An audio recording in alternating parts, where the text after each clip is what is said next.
Coming to you from the M&M Exterior Studio in Nooksville, Virginia, this is Flushing It Out with Samantha Spittle, the introvert's extrovert. She talks to people so you don't have to. For now.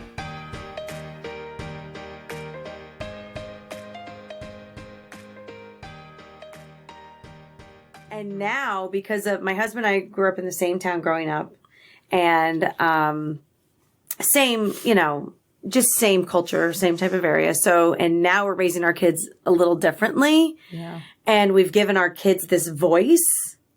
Oh man, do they call us out if we're not being selfish or, if we're, you'll hear my daughter yell at my son or whatever. And I'm like, oh man, we gave them that voice. And then it's hard because then we want to go, don't talk like that. And don't, but yet, what are we trying to do here? Well, that's what I feel like we're kind of in that struggle too, where from the beginning, I wanted to give our kids, definitely ways to talk about feelings and this, but then it's almost like the pendulum is swung where like, they start fighting right away because you weren't being kind to me. Cause, be kind, but like, okay, but also just like give it a rest or something It's so funny because I'll say the question that I use a lot, which I learned from our experts is, well, what does that look like? So Gianna will say, you're being mean to me. I'm like, well, what is that? We were going into school and today, for example, after Chick-fil-A and she was talking about her teacher. And I said, okay, you need to talk to your teacher about the grades that they put in. Yes. Okay. Well, what was the day? Well, what happened? He was mad. Well, what did that look like? And then she starts to say stuff. And then I said, well, it looks like she was explaining. I said, well, what does that look like? And she goes, stop with the girling stuff. Yeah. And I said, that's fine. I will stop. I said, but I want you to start thinking that way. Like get specific on certain things. Yes, it's funny, so but they do throw that back in our face a lot now. They do. Yeah. Yes, they do. But then I feel like you celebrate the times where you see your hard work pay off. Like, when they, like with the group text message, how it's like, okay, hey, a few days later, she might get into something, but celebrate I celebrate when I verbalize to my kids or my husband my feelings because I've learned it after 43 years. And I was like, oh, wait a minute. Gianna needed it, but I needed it more. Yes. Yeah. I love that. I love that because that's something that I feel like you learn in therapy is that you can relearn things. Yeah. If you have these, what do you call them? Like you fall back on them, habits and things like that. You can relearn. And actually, we were just at the seminar and it's a pastor or maybe former pastor, and now he's a therapist. And so he talked all about the way your brain works and how when it experienced trauma. And so it explains, because there's things that you do, and this is what goes back to wanting to teach our kids how good people can do things that don't make sense, is that like, I know that in theory. I know we live in, my belief, I know we live in a broken world and that, all this stuff, but how though? But how does A plus B, equal D sometimes? Because that just doesn't make sense. And he talked about how when the brain experiences pain and trauma, the things it does and whatnot. And it just, for me, was so fascinating. But then he said, and this is the best part, is that you can rewire your brain. So if you understand, okay, this is why it's screwed up. Yeah. Because, you can kind of point to stuff and say, okay, this is how it's screwed up. This is what you do now to change it. Yeah. And I'm like, so hallelujah. We did, at our conference, we did a thing. The analogy was a roller coaster. Your brain is a roller coaster and there's little men in there and they're working on it. So then we did it with drugs and alcohol and whatever. And then you want the men still, or the women still working on your brain to build that roller coaster. And when you're at 13, you could be impulsive because you're going to fall off the ledge at the top of the roller coaster if you don't. Yeah. So you're impulsive. So know that they're still working on your brain. So you don't want to mess it up with drugs and alcohol and all this kind of stuff. Good. It's so good. I know I came up with that myself. Wasn't that really good? Good job. Yeah. So, but you can rebuild that roller coaster. Yes. Yeah. And it could be broken and the tracks could be broken, but you can, and it's okay. But the other thing that I wanted to say was, with our kids learning all of this, my daughter will yell out, use your statement, use your statement, use your feeling statement. And she's being sarcastic. Of course. But I'm like, oh, she got it. She got the strategy. So she knows. Yes. Yeah. And what is the statement? Is that the I feel statement? Yeah, I feel when what I need is. Ah, I Love that. Okay, that's your say that again. Yeah, Okay, so okay. say the statement because everyone needs that. I feel what I need is, but it needs to be specific. Yes. So for example, I feel anxious when you text me during the school day and ask me what we're having for dinner. What I need for you is to stop texting and I will speak to you at home. Very good. Very good. That's slow clap. But that's something that is marriage, children, friendships. It's like if Totally. you spell it out. What's that? Family. Yeah, everything. It was 10 o'clock at night and Gianna said, come lay with me in bed. And I was like, okay. So I'm laying with her in bed and here comes my son. And he's like, roughhousing the dog or whatever. And she's like, stop, stop, stop. And I said, Gianna, use your statement. She stood up and she said, Anthony, you make me feel so angry when you come in my room at night because I want to lay here with mom. I need you to leave right now.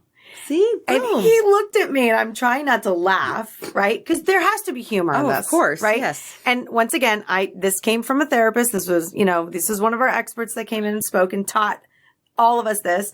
And my son looked at me and I said, she told you how she felt and what she needs you to do, and you need to respect that. And he walked out the door. And I said to Gianna, I was like, hot diggity dog, it works. And the thing is with that, what I love, because you talked about healthy relationships, is that we can't expect people to read our minds. Right. And the more we can to say what we need, if someone doesn't respect that, then that's not someone you want in your life. Right. And I mean, sometimes well, it's my you son. can't get away so from. sometimes I don't want my my son in my life. Yeah. Well, I was going to say, that's why I was like, sometimes with family, it's different, but with teaching our kids, not just daughters, but our sons too, that like when the more you can kind of identify your feelings and communicate that, if they can't give you that back, you're not going to be a good match, whether it's a friendship or a relationship, a romantic relationship. But it's kind of, I feel like it gives people the chance to say, hey, this is what I need. Yeah. Can we work that out? And if we can't, then why are we going to keep, going I know. It's funny. I mean, it's really funny how it's come full circle. And always in creating this, my thought was, I'm doing this for Gianna and my family, but originally Gianna, I wanted a more open communication. And if it doesn't help anybody, I guess I'm okay with it. I know it will. I don't want to sound selfish that I'm doing this just for my daughter, but my intention was never to build this whole brand and business, but then I found that there was a need. Amen. Well, I don't know where I'm at on my journey, but I feel that way with the podcast that like if it's meant to grow and do more with people, I mean, I want people to feel more connected, but what I've said is that like just the growth that we've had, like Jeremy and I have had through doing this. I mean, if that's all that were to come of it, then I know that God has definitely blessed it and used it for even if it's just us. And if it can help other people, great. Yeah. Only time will tell. But I know, I agree. Now, where do you see Girl Inc. going? What's your vision? Oh, so I was once at a mastermind in, last year in California. And the statement was, if you are not thinking that your dream is going to take you or your goal is going to take you at least 10 years, you're not dreaming big enough. Ooh. So that's another say that again. Yeah. If you are not thinking that your goal is going to take you at least 10 years, then you're not dreaming big enough. And because it takes time. Yeah. And I was actually there for other reasons maybe it was 2 years ago I was there. And I was there for building an online fitness brand, which evolved into this. But that stuck with me. So, my goal is, in 10 years, what's going to happen in 10 years is this is going to be a national brand where, we have chapters and maybe other entrepreneurs and moms who can have chapters and build Girl Link communities in their area. We have large conferences. Yeah. I mean, that's my goal. We have getaways with your moms, with women and the daughter or the female teens that they're raising. Yeah. And bringing in experts and workshops and creating plans and strategies and going home with this knowledge of being able to be confident and courageous. And learning the tips and tools and strategies that we didn't have, but being able to arm these girls with it. Yes. Right? Yeah, that's amazing. And I think there's Like a need. And like I have this vision of like people checking into like this hotel conference center. I see it with you. Yeah. Oh my God, I see it. I know. Who knows? We could have the podcast there live while it's going on. I love it. Right? Love it. What do you think? Yeah. What about Boy Link? Well, it's not Boy Link. It's I going know. to be called the Guy Link. The Guy Link. Is Okay. there a guy Yeah. link coming? There might be. Yeah. Okay. That would be amazing. Yeah, that's a goal of mine as well. Is that why not? Great. Why couldn't you do? Guys need it too. They do. 100%. So I'm guys need just it. trying to build the framework and then just I think there's kind of a stigma around men, at least. with their sons. Well, with therapy. Feelings. Feelings. Oh, yeah. Talking about stuff with other guys. It's very difficult. Yeah, totally. And I still think that we're in that old generation thinking as well. So Shannon McGurk, he's a past guest. He would actually be a really good person to talk to. Yeah. His company is Authentic Masculinity, and it's all about building the vulnerability between men. And he started these bonfires where they get together because he said it's fire, food, slight alcohol assist, cigars, maybe. Yeah, cigars. And then you sit around the fire and there's no agenda. Add the Sopranos and my husband's there. Yeah, but that's the thing, and it's like it's not warm fuzzy. It's kind of, but it's a place though where because that's the thing. If one starts sharing something, Then they all someone do. else starts Yeah. sharing, and it's kind of like the car with our kids. You're not face to face. Well, You know? what's interesting is in the beginning when I started doing this, my husband was not thrilled with some of the blogs and not thrilled, and I'm like.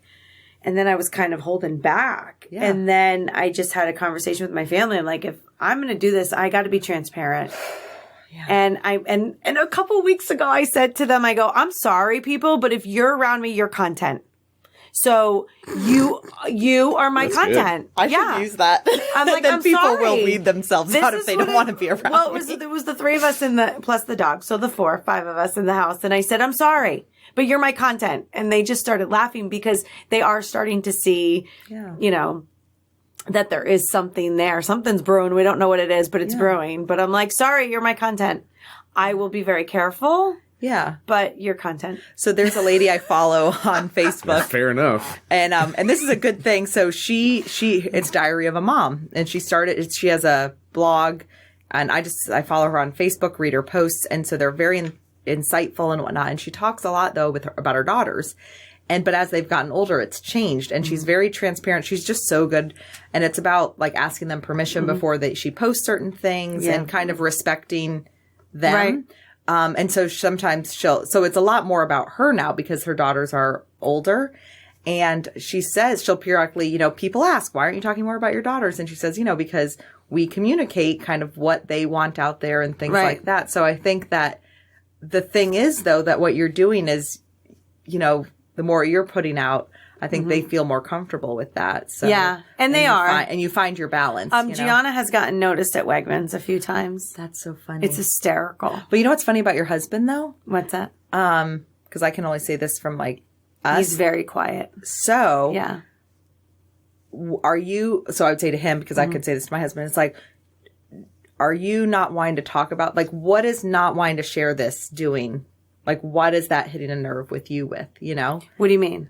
like not wanting to talk about certain things. Like, why is that striking a nerve with him? But then it forces him to work out his own stuff, like to be okay with talking about it. Yeah, I think it's just that old generation. I mean, I love him dearly. He's still old school. Yeah. We come from that small town where you don't talk about it. But it's that slow. What I think's really neat is showing that you can move the needle slowly. You can, because we had a conversation just yesterday, and it was something that was, we were discussing in the family, and I said, we have to have this conversation because this is totally everything against what we're doing here. Mm-hmm. And he's like, yeah, I know. I agree. So, that is changing. Mm-hmm. It was a blog, it was a blog, and it was called Mom and Dad, Are You Getting a Divorce? Mm. And the title was like that, but the whole blog was hysterical. It was about kids listening at your conversation at the door, at the bedroom door. And it was funny. The whole thing was funny. And he was really upset with me. And I was like, did you read it? Because it was funny. Yeah. And he's, and then that was one that he was really upset with, but he just read the title. Yeah. And I was like, no, you got to read it. I'm like, because we know in marketing and stuff, I'm trying different stuff all the time. Like, what's going to get you to read? Yeah. You know, what am I going to get these moms to open up and read? And that, I'm like, oh, so then when I walked away, I'm like, oh, that worked. I'm like, that title worked. Oh, yeah. It did. But that's what's hard is like, what about really talking about that? Yeah. Or the issues you're having and things like that. Like, it's a hard, you know, I feel like I remember, you know, growing up thinking hearing my parents fight and they're still married now, but hearing them fight and being like, well, they're getting a divorce. And you never saw conflict resolution, did you?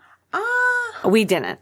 I didn't. I don't know. I didn't. You didn't, right? They would go to bed, you'd wake up and they'd like give each other a kiss in the morning. And I was like, okay, well, I never saw my parents fight. I was going to say, oh, well, I saw mine fight, but we're like an Italian family. My dad, my dad's Polish and my mom's Italian, and it's just a very loud, very cultural area.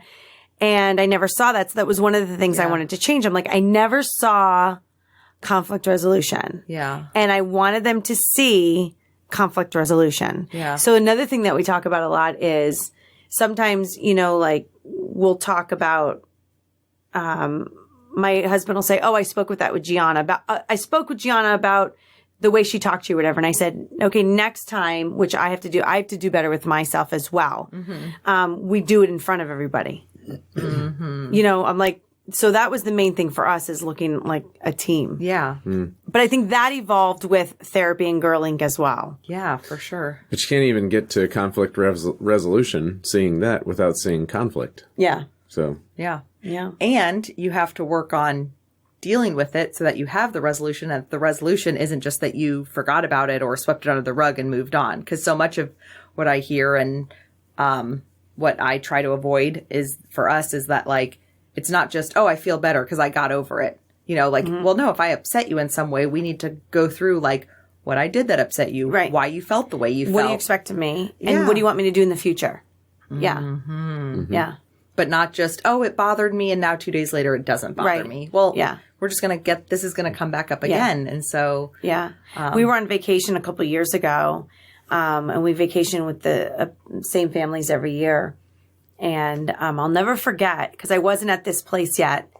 And one of the wives was having a disagreement with the husband, and he walked away. And she goes, "Oh no, we're gonna have this discussion right now." And I was like, and she said, "We're gonna I want to talk about everything that exactly happened or whatever." And I'm thinking, God, that's great. God, that was great. I was nowhere near that point in my life where I could talk to my husband and be like, "Let's sit down and talk, and let's talk about exactly what upset us." And how are we going to move this needle forward so that we don't do it in the future? Or, you know, what are we going to do next time? And I still remember seeing that I can visualize it. And I'm like, I remember thinking, oh, I want to get there. I want to do that. I didn't know if I was ever going to get there. Yeah. Yeah. And I think that you can be there, but other people have to work out their own stuff too. Yeah. So it's why it's like a family effort. I think it's one of those, you sit down and like, let's all work through this. I mean, not the kids. You're teaching our kids that. Yeah. But I definitely share maybe too much with the kids. I don't know. We're all just learning as we go. I know. I don't know. I guarantee we're going to screw up our kids in some way. Oh my God. Like, because my daughter, I was telling my friend who was visiting, you know, I said, Jeremy and I aren't big fighters. But we of course disagree and things like that. We're just, I should say shouters because just our, you know, his personality probably more than mine, and it kind of shouters. It toned me down. But it's funny though because I've heard my kids make comments about how we fight a lot, like the parents fight a lot, and I'm kind of like, huh? Yeah. Or if we're because and I think because they're both pretty empathetic children. If we're driving, I mean, it always seems like the car. You know, you're running late. One of you's annoyed. You get in. And da-da-da. Oh. And so so they'll say, I've heard them. They'll say something like, "Are you guys fighting?" And then I'd say, "We're just having a discussion." So then it became for a while, "Are you guys having a discussion?" You know, that was. But I thought, oh, we're not fighting, but they still pick up on the tension, right? And so to them, their parents fight all the time. Where I get a little bitter because I'm like, we're not loud fighting all the time, but it's like, oh, it doesn't matter. They still pick up on stuff, and no matter because we're far from perfect. That's the thing I keep having to work on is like. There is no such thing as perfection. No. And also we don't need to be, but so it's like, they're gonna they're going to have to deal with this stuff. Right. We could try to break all the chains. We could try to rewrite the story for our families and stuff.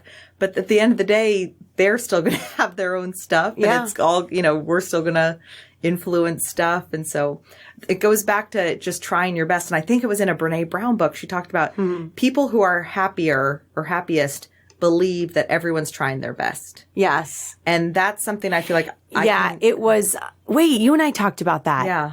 If you can, if you get to that place, it allows you to give grace. Remember we talked about that? If you can look at someone and be like, they're doing the best that they can today. Yeah. But then that backfired because then I was sharing that with Gianna. Yeah. And then we were at the Kitchen Island a couple weeks ago. It was shortly after I saw you. Oh, no. And Anthony said something and she looked at him and she goes, you know what? I can't get mad at you because you're just doing the best you can. And you know what my friend would say, my therapist friend who works with children, she would say, some things need to stay in your thought bubble. I know. That does not Well, it's called interpersonal. Oh, there we go. And that's what Gianna's language arts teacher told her, that she needs to be a little bit more intrapersonal. Intrapersonal. So we've been working on that this year. Oh, that might be something to see. I feel like this is the pendulum. It's like with my kids. Oh, I need to use that because like I said, we've done so much with feelings that now I'm like, okay, sometimes you do need to hold stuff in. Sometimes you do need to lock it up. She got home from school and she's like, Mom, did you get an email from my teacher? And I was like, no, why? And she said, well, she was telling me that I need to be I don't know. I talk too much. And I was like, oh, Gianna. So finally we ended up having to have a discussion with all of their teachers, It was a very happy one for different reasons. And anyway, I asked her and she said, oh yes, Gianna has sometimes outbursts. She feels that she just needs to raise her. She feels a little comfortable, but Gianna says that the teacher reminds her of me. So she feels comfortable. Mm-hmm. So she said, yes, I told her she needs to be a little more intrapersonal. When I came home, I said, Gianna, Miss Burke said it's intrapersonal. She said, that's it. So now Gianna knows that word and now she has to be a little more intrapersonal. So in 7th grade, a story my mom likes to tell about me is I had a teacher who was the shop teacher. Oh. And I'm sure he was a nice person, but it was definitely, he was old school. He was doing the best he could. He was doing the best he could. But he would like give directions out on pink paper to the girls and blue paper to the boys and very condescending. Yeah. And my little feisty personality. I couldn't handle that. So I think I was like sarcastically combative with them. Right. And so also probably known as a little mouthy. Yeah. But I just felt like it's that injustice. Like I can't sit here and just watch this happen. Does anybody else not see what's going on here? Yes. Like I want a blue paper. Yeah. I need to, so I may have, I can't even totally remember, but my mom went to the back to school night and I usually had good reports from my teachers. Nice, good student. And wait, weren't you petrified when your mother went to those back to school nights? Well. Oh my God. I was petrified. It's like, she's going to come back and I'm going to get in trouble. Well, so I was the opposite because I told my mom every little thing. Oh. So like, I didn't. My brother would go to school. How was your day? He'd be like, fine. And that was it. And he may have won an award that day and something else. And I was like, well, I was walking to the bus and my shoe was untied. So then I stopped and had to tie my shoe. So then I was late getting on the bus. And then so-and-so sat with so-and-so. So I interpersonal. Yes. So way too much information. So it was fine. So my mom usually knew what she was going to get, but she goes to the shop teacher and he said like, Samantha, he said something about me being a little mouthy and my mom covered for me because she knew I would of course tell her all about the class. And she said, oh, she just jokes around a lot. She sometimes forgets, but she picked up on all the stuff I was picking up on. So she like covered for me and was like, hysterical. He's wasn't happy with. Yeah. Which then of course. Did you get the blue paper? What happened? I can't remember, but I don't know. Did he change? I can't say if he changed, but I'm sure I made myself, I think I took that accountability of, I don't like the way this is going, so I'm at least going to fight to get it better. Yeah, you're going to make it aware. Yeah. Yeah, everyone needs to open their eyes here. Yeah, I can't sit in this. Yeah. I've screwed up many, many things, and I'm not saying that was the right way to respond, but that I think I stick my foot in my mouth a lot, and I think my passion goes too forward, because I'm like, we need to talk about this. That kind of goes back to the communicating. Yeah, but I think that helps people break down barriers. Yeah.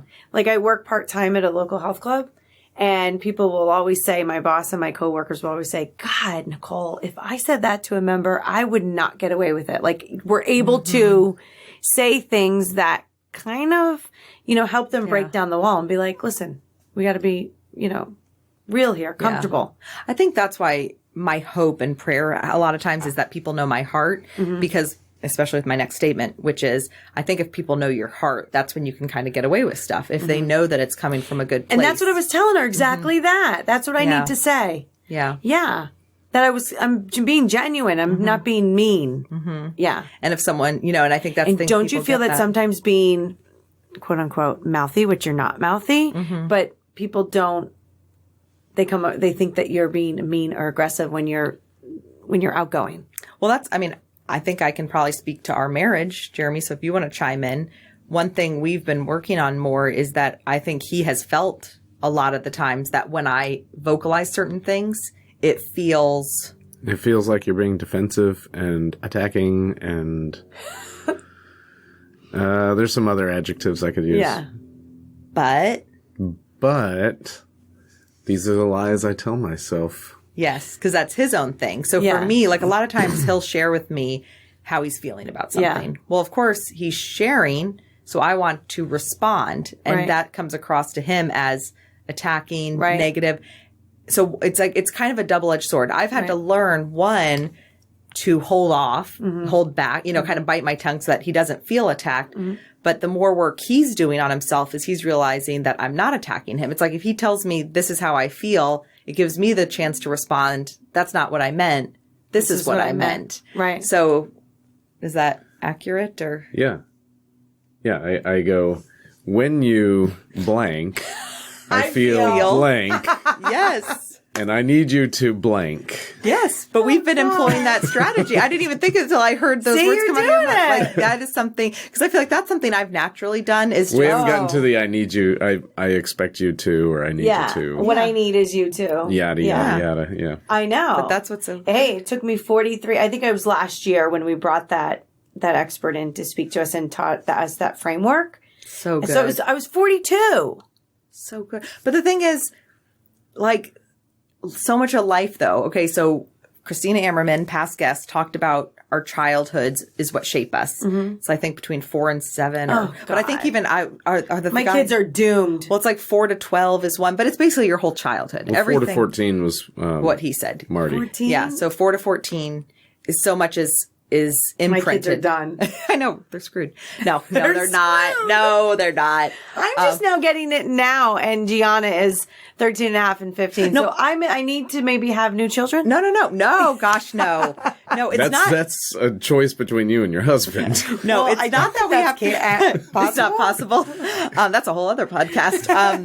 So it's not that it's not that you learn all the lessons. Mary. No, it's not that it can't happen. No, it's not that it gets formed between 4 and 14, like the good stuff.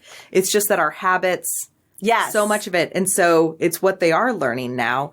And that's the kind of the stuff we have to unlearn. So I think that with a lot of like therapy, people who talk about stuff, it's kind of going back to what's your default? What is your learned behavior? And then to go back and fix them. So I'm trying to change theirs. So they're developing new ones. But that's crazy when you think about the girling, because we're getting into it at the teenage. It's already developed. So you're changing. No. But that's not bad because you could start earlier. But I know, but I'm just saying that's a different way of thinking. Yeah. Like we've already. You already screwed them up. Now you're fixing them. Right. Yeah, good. Right. Let's all do it before they go off to college. Let's hurry up and do it before they go off to college. Yeah. Yeah. But that's the thing. It's giving the opportunity to say, this is what the patterns, because the thing is, this goes back to how we're going to screw our kids up anyway. Right. So we are a result, and this isn't factual. This is just based on all of my awesome conversations with guests. 100% fact. We're a result like of our childhood and our coping mechanisms and our strategies that we learn. Subconscious and conscious. So then we work things out by the healing we do. And so whatever that healing looks like. But as we heal ourselves, we kind of fix certain patterns and things like that. So then, of course, we're now trying to do that for our kids, but they're still going to learn certain strategies because the thing is, maybe we, for our children, over communicate too much. And so then they've learned to they're going to learn certain things to combat what we're doing. And once again, we're doing the best we can. Right. And so, kind of believing. So you can't get mad at us. Exactly. Don't. But then, you know what that means though? We can't get mad at other people then. Right. I'm not, yeah. Yeah. God, I used to be so angry. Yeah. See, but the more I think the more we grow and it's like, we're doing the best we can. I read a quote the other day and it said, when you overcome something, speaking out against something you've overcome doesn't make you a hypocrite. It means you've grown and you want to share with other people. And I liked that because I definitely struggle with people pleasing, sort of a version of perfectionism and things like that. And so I never want to be wrong. I always want to try, I never want to say anything that's, I don't know, just going to come back. But I'm also trying to lean into more that this is where I am now. And I'm allowed to grow and change. It's funny you said that. I feel like I've just gotten to that place or I'm getting closer to that place within the last week or two. Really the last week or two. And because the Girl Link was very uncomfortable to do. It was very uncomfortable for me. I was doing it and I had, my husband behind me and even my kids saying, just do it, just do it, just do it. But it was very uncomfortable. Yeah. And it wasn't until literally a week or two ago. And it was really not having to do with the Girl Link, but having a neighbor come over. This was the story. I was walking in and saying, this is who we are. It's okay.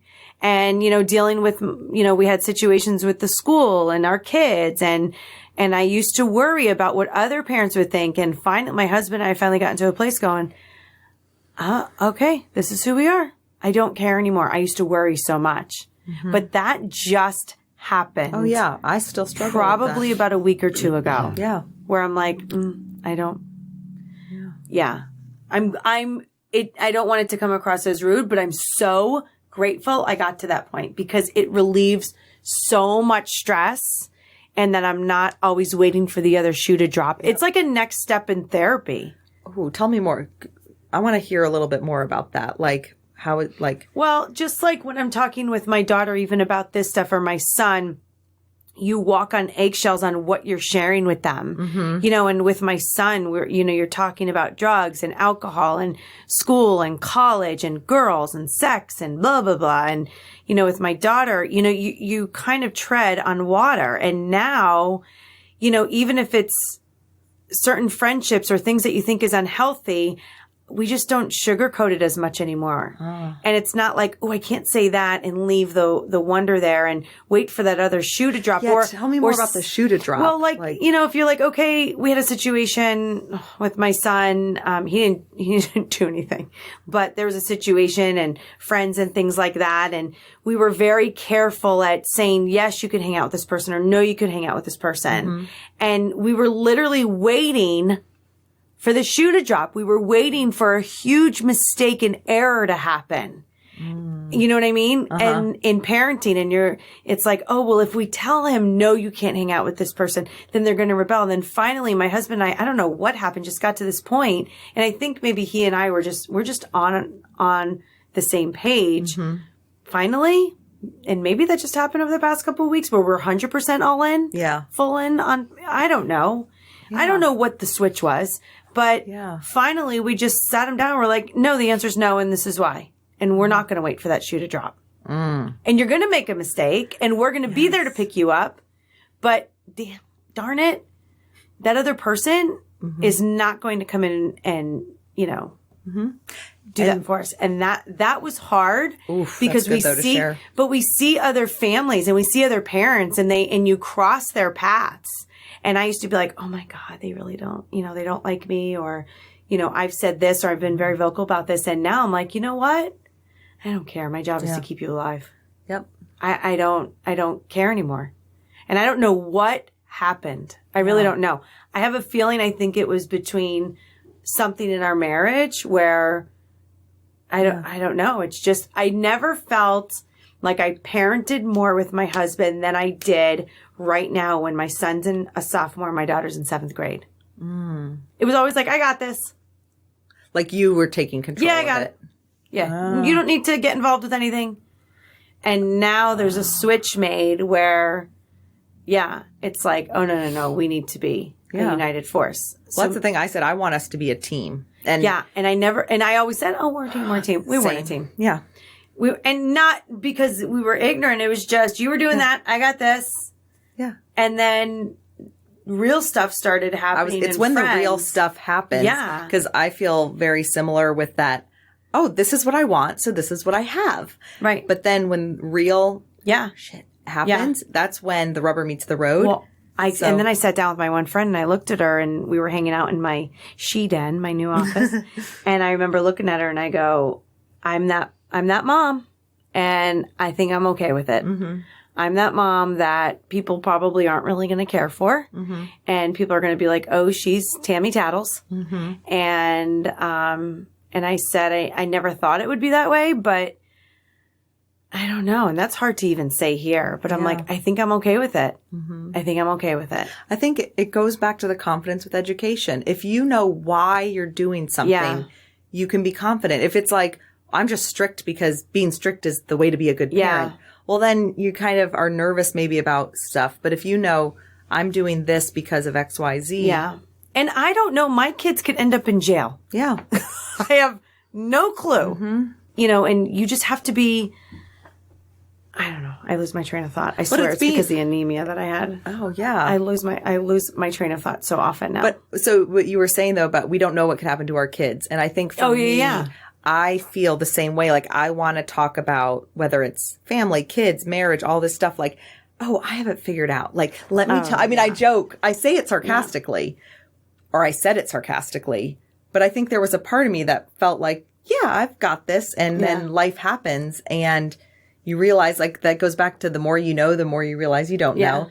And dun, dun, dun. and but it gives us an opportunity to change. That's the other thing, is that when stuff gets real, when shit gets real, it is an opportunity. That's why we say, thank you, God, for the opportunity, because it's an opportunity to say, were we really a team? I thought we were a team. Yeah. But the way this is happening. And you show up as a team at the sporting events and everything. Yep. Yeah, you're the team mom, he's the coach. Are we really a team? Yeah. And so when the storm balls comes, drop. Yes, like, what are you going to do? And that's the thing, like, thank you for the opportunity, because that's the chance to step up. And when things aren't right, that's when you see, is there a wound that needs to be healed? Yeah. Like, that's the thing. How am I going to do it?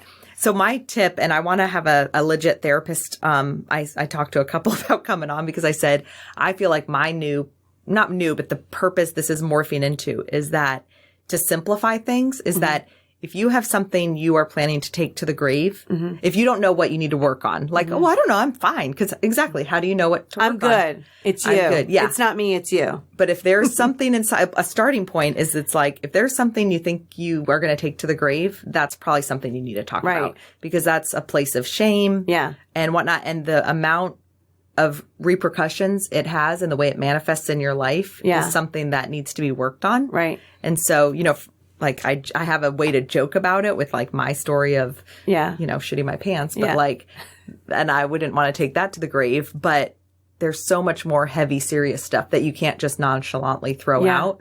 But that's the thing, that it's like, if you think you're going to work all this other stuff out in life, if we don't work on those core wounds, and that's what Christina Hammerman talks about so much, is the core wounds. That's the stuff we have to work out. It's hard. And it's hard. It's hard being real and vulnerable, because it ends up being a very lonely place when you're raising kids as they get older and you're real. You realize that the people around you, it's like, ooh, I don't want to touch that. It's like a hot stove. Like Paul and I are the hot stove, and they don't want to come anywhere near it. Ooh. And I've had the conversation with Anthony and Gianna. I'm like, look, we are those parents, but but that's the thing, the more you're you, and I talked about this on my podcast, is that I kind of learned growing up, the quicker I was just me, I found my people. Like growing up, moving around. I did find my people. And so with this, you're finding your people. Yeah. And I love my people. Mm-hmm. I think you're one of my people now. Oh, yay. You're one of my people. I love everything about you. Oh, God. But that's the thing. We find our people. I know. You know what I mean? Like, it does. When you put it out there, it comes back. It's crazy. Yes. It's crazy. Yeah. I feel connected when you share so much Yeah. about what you've learned and Yeah. with therapy and raising daughters. So I need you to keep doing what you're doing. I will try. I'm going to keep doing it. There's something there, and I don't know what it is. And my son's obsessed with Shark Tank lately. Oh, and he's yeah. like, you need to get on there. You need to get on there. You need to get on there. I'm like, Anthony, slow your roll, buddy. Yes. One step at a time. Yes. Oh, I can't wait. Well, we'll look forward to your episode when it comes around. And just to remind everyone, they can find you at www.thegirllink.com and Facebook, The Girl Link. Awesome. Well, Yes. thank you, Nicole. Thank you. Appreciate you. So much fun. Yay. Yay.